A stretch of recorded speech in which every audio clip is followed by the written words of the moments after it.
Assalamu alaykum wa rahmatullah.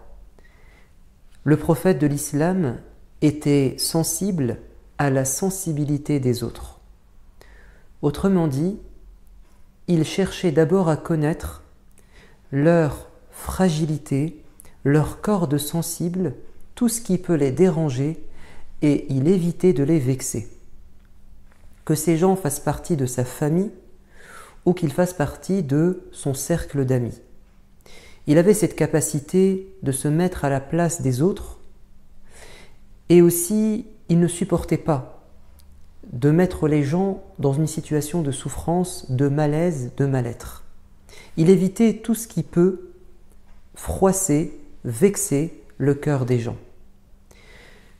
Par exemple, il avait certains compagnons qui étaient connus pour être jaloux ou très possessifs, dans leur vie de couple par exemple. Ainsi, il nous rapporte que lors d'un songe, il avait été accompagné de l'ange Gabriel, il était entré dans le paradis et il avait vu une femme au bord d'une source d'un palais, d'un château.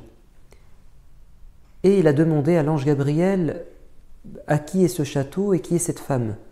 Et l'ange va lui dire, c'est un château que Dieu réserve à Omar ibn al-Khattab et il s'agit de son épouse. Et le prophète a dit, quand j'ai su que c'était ton épouse, Omar, j'ai baissé les yeux, j'ai détourné mon regard, car je me suis souvenu de ta jalousie. Et Omar, en entendant ça, va dire, prophète, prophète, est-ce que moi je peux être jaloux de toi? Regardez comment le prophète de l'islam prenait en considération cette jalousie un peu débordante de Omar ibn al-Khattab. Vous aviez également un compagnon qui s'appelle Az-Zubayr ibn al-Awwam qui était marié à la sœur de Aïcha, qui était l'épouse du prophète. Donc Zubayr était le beau-frère de sa femme. Et il était connu aussi pour sa jalousie. Il n'acceptait pas que les hommes discutent avec sa femme, ça le dérangeait. Et Asma, la femme de Zubayr, rapporte qu'un jour, elle était en train de transporter des sacs et du bois, surtout du bois. Elle revenait du travail, elle aidait son mari et elle portait du bois. Son mari n'était pas avec elle. Et le prophète va passer avec des compagnons à dos de chameau et en voyant sa belle-sœur dans cette situation, il va lui proposer de monter derrière, donc sur le chameau, et de transporter le bois. Et Asma va refuser. Et elle va rapporter cette situation à son mari quand il va rentrer le soir, plus tard dans la journée du travail. Et elle va dire, je me suis souvenu de ta jalousie, mon très cher mari, et j'ai refusé que le prophète puisse me transporter et m'aider. Et Zubayr va apprécier cette prise en considération de sa femme et en même temps que le prophète comprenne la situation et il va dire à partir d'aujourd'hui je ne te laisserai plus transporter du bois, je vais t'acheter un cheval. Voilà. Troisième situation, c'est celle de sa fille Fatima qui était mariée à Ali. Ali était très heureux avec sa femme, mais il a voulu épouser une deuxième femme et c'était quelque chose de très courant à son époque. Sauf que Fatima ne l'acceptait pas. Et les gens en parlaient en disant « Regardez, Ali va épouser une autre femme et Fatima est vexée et le prophète ne réagit pas. » Alors Fatima va en parler à son père en disant « Prophète, tu ne veux pas intervenir, tu ne veux pas prendre ma défense, regarde ce que les gens disent. » Et le prophète va parler en public en disant « Ce qui fait mal à ma fille me fait mal. Je refuse que Ali épouse une seconde femme. » Et donc, regardez comment le prophète de l'islam était aux côtés de sa fille quand elle était sensible et elle était blessée et vexée par quelque chose qui, somme toute, était autorisé dans la religion et qui était répandu dans la culture de l'époque. Mais il a pris en considération cette sensibilité de sa fille. On peut prendre un autre exemple après la jalousie, c'est celle de la pudeur. Les gens sont différents dans leur pudeur. Vous avez des gens qui peuvent être totalement décomplexés dans leurs relations, ils ont un caractère assez fort, ils s'affirment. Puis vous avez des gens qui sont plus ou moins timides. Certaines choses les dérangent. Uthman ibn Affan était, dit le prophète, le plus pudique de ma communauté. Un jour, Abu Bakr est venu frapper à la porte du prophète. Et Aïcha, c'est elle qui nous décrit cette situation, elle dit, donc mon père est venu frapper à la porte, mon mari le prophète était assis allongé donc sur le côté, adossé sur son coude sûrement, et une partie de son vêtement inférieur, son pagne, remontait et on voyait une partie de ses cuisses. Et quand mon père est entré, le prophète est resté dans la même posture. Puis ensuite, Omar va entrer dans la maison et le prophète va conserver la même position. Mais quand on va l'avertir que Uthman ibn Affan s'apprêtait à rentrer, il s'est assis et a couvert sa cuisse. Et Aïcha dira plus tard au prophète, tu as un comportement étrange. Tu es resté dans la même posture en présence de mon père et de Omar, mais quand Uthman est arrivé, tu t'es rangé et tu as eu ce comportement particulier.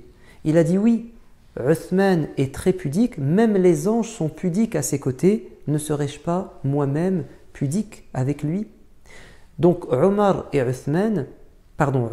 Abu Bakr n'étaient pas dérangés par le fait que le prophète, on voit une partie de ses cuisses. Ça ne les dérangeait pas. Par contre, le prophète savait que Uthman allait sûrement rougir, voire même refuser d'entrer, en voyant le prophète dans cette posture. Donc chacun est différent et on doit prendre en considération ces différentes sensibilités des gens qui nous entourent. Autre chose, il y a des gens qui peuvent se sentir rejetés.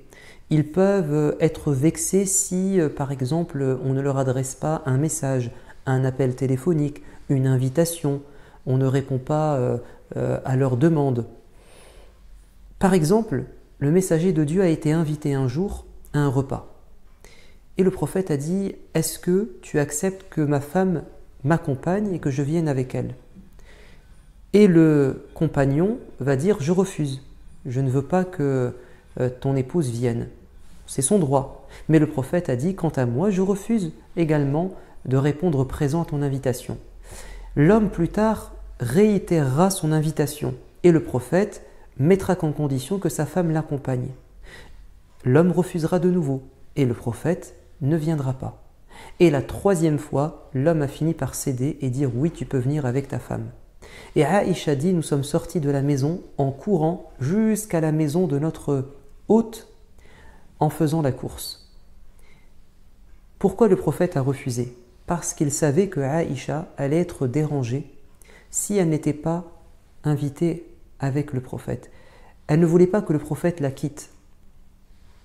Elle se serait sentie peut-être rejetée, peut-être qu'elle aurait pris ça comme étant « tu ne m'aimes pas, tu ne me considères pas, tu n'aimes pas passer du temps avec moi ».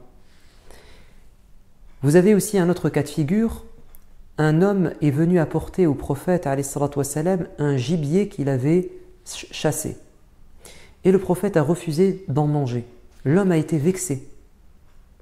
Et le prophète va dire, dites-lui que je n'ai pas refusé comme ça sans raison. Mais c'est parce que nous sommes en état de sacralisation, en état de ihram, et nous ne pouvons pas manger cette bête qui a été chassée pour nous. Donc il l'a rassuré et il s'est expliqué pour qu'il ne pense pas du mal du prophète et qu'il ne rumine pas des mauvaises pensées à son encontre. C'est le cas aussi, et qu'ils ne se sont pas aussi rejetés, qu'ils n'essuient pas un refus blessant. Dans le Coran, nous avons l'exemple du prophète Ibrahim qui reçoit 3 personnes, 3 étrangers chez lui. Il leur prépare la meilleure nourriture dont il dispose. Il leur sert un plat succulent, mais les 3 invités refusent de toucher cette nourriture. Et il a été pris de panique, de peur. Et là, très rapidement, les 3 personnes vont lui dire « Nous sommes des anges, on ne mange pas parce que les anges ne mangent pas. » Donc ils l'ont rassuré. Et ça, c'est important de prendre en considération les émotions que les gens ressentent. Aussi, le messager de Dieu a interdit à un groupe de 3 personnes de connaître un tête-à-tête sans que la 3e n'ait donné son accord. Donc quand on est à 3, il ne faut pas que 2 discutent entre eux en excluant le 3e, parce que évidemment, il va se sentir marginalisé et il va être blessé. Donc il faut lui demander la permission. On pourrait extrapoler et dire, quand on est en groupe, à 3 par exemple, on ne doit pas parler une langue différente que l'autre ne comprendrait pas, parce qu'il peut également se sentir exclu et se poser 1001 questions. Le sentiment d'abandon, qui est un sentiment très douloureux. Le messager de Dieu a dû voyager, accompagner son armée, et il a demandé à son cousin Ali de le remplacer à Médine. Qu'est-ce que les mauvaises langues, les hypocrites, vont lancer comme rumeur? Ils vont prétendre que le prophète ne voulait pas de la compagnie de Ali. En fait, il l'a missionné pour s'en débarrasser. Et ça a touché le cœur de Ali. Alors, bien sûr que le prophète n'avait pas cette intention, mais c'est un être humain sensible. Alors il est parti demander au prophète de le rassurer. Et qu'est-ce que va dire le messager de Dieu? Il va lui dire « Oh Ali, ce n'est pas vrai. Est-ce que tu n'aimerais pas être pour moi ce que Haroun était pour Moïse ?» Vous savez, quand Moïse a été invité par Dieu à lui parler sur le mont Sinaï pendant 30 jours, qui vont se transformer en 40 jours, il a demandé à Haroun de le seconder et d'être le chef pendant son absence. Regardez comment le prophète va retourner la situation en faveur de Ali, en lui disant « Souviens-toi de Haroun qui a été responsabilisé par Moussa pour le remplacer. Donc tu es pour moi ce que Haroun était pour Moussa, c'est-à-dire quelqu'un d'important. » Le sentiment de trahison, bien sûr, qui est extrêmement dur à vivre. Le messager de Dieu, suite à la bataille de Hunayn, et vous savez que cette bataille contre les Hawazin a donné lieu à un très grand butin, et le prophète a commencé à donner généreusement le butin récolté, les armes, surtout le bétail, les chevaux, les moutons, les dromadaires, les chameaux. Il en a donné énormément, entendez bien, à des gens qui venaient à peine de se convertir à l'islam, c'est-à-dire qui étaient des ennemis il y a à peine quelques semaines, quelques mois, puisque la bataille de Hunayn a eu lieu en l'an 8 de l'Hégire, juste après la prise de la Mecque, et des gens sont entrés dans l'islam, mais leur foi était encore fragile, et c'était des gens qui avaient fait beaucoup de mal aux musulmans. Le prophète leur a donné beaucoup de cadeaux, au-delà de ce qu'ils pouvaient mériter du butin, sans pour autant léser, évidemment, les soldats et les musulmans de la première heure. Chacun a reçu ce qu'il méritait, mais il a favorisé et privilégié de lui-même ces nouveaux convertis qui étaient des gens des notables. Et les premiers musulmans l'ont très mal pris. Et ils ont dit, comment se fait-il qu'il récompense des gens et qu'il ne le fait pas avec nous, alors que nous sommes plus à même d'être récompensés par le prophète, parce que ces gens étaient nos ennemis. Et nous, on a tellement fait de sacrifices. Et ils ont même prétendu que le prophète avait retrouvé des gens de sa famille et qu'il allait les abandonner et rester à la Mecque. Et là, le prophète a dû intervenir, parce que ses plus fidèles compagnons se sont sentis abandonnés, délaissés, voire même trahis. Et il les a rassemblés. Et il a tenu un discours qui les a fait pleurer, tellement il leur a dit qu'il les aimait et que jamais il ne les abandonnerait, et que s'il a donné un plus grand cadeau à ces nouveaux convertis, ou parfois même à des polythéistes qui n'étaient même pas encore musulmans à ce moment, comme Umayya, c'est parce que leur foi était fragile et qu'ils voulaient, entre guillemets, acheter leur cœur par ses cadeaux. Et il a dit, quant à vous, je n'ai pas besoin de ça, car votre foi est solide. Et les gens, et puis il va aussi leur dire, je vais tout le temps rester avec vous, et si j'avais pu être un homme des Ansar, c'est-à-dire appartenir à votre peuple, j'aurais appartenu à votre peuple. Mais je suis votre compagnon, votre prophète, et je resterai jusqu'à la fin de mes jours à Médine. Et enfin, le complexe. Vous avez des gens qui développent des complexes. Et il faut parfois les comprendre. Surtout quand ça vient d'une infirmité, d'un handicap, entre guillemets d'un défaut. Comme par exemple cet homme dont le nez était coupé. Et il avait mis une prothèse nasale en ferraille, mais qui avait fini par rouiller. Et il a demandé au prophète la possibilité de mettre une prothèse en or, ce qui est en principe interdit, puisque les hommes ne peuvent pas porter d'or ni d'argent. C'est réservé aux femmes. Mais le prophète a accepté, il lui a dit « mets une prothèse en or ». Ce n'était pas vraiment un cas médical, il aurait pu vivre amputé d'un nez. Mais c'était surtout pour qu'il ne vive pas cette gêne terrible d'avoir un visage avec une difformité. Ça peut être très gênant pour se marier, dans ses relations sociales, pour trouver un travail. Donc c'est ce qu'on appelle la chirurgie réparatrice.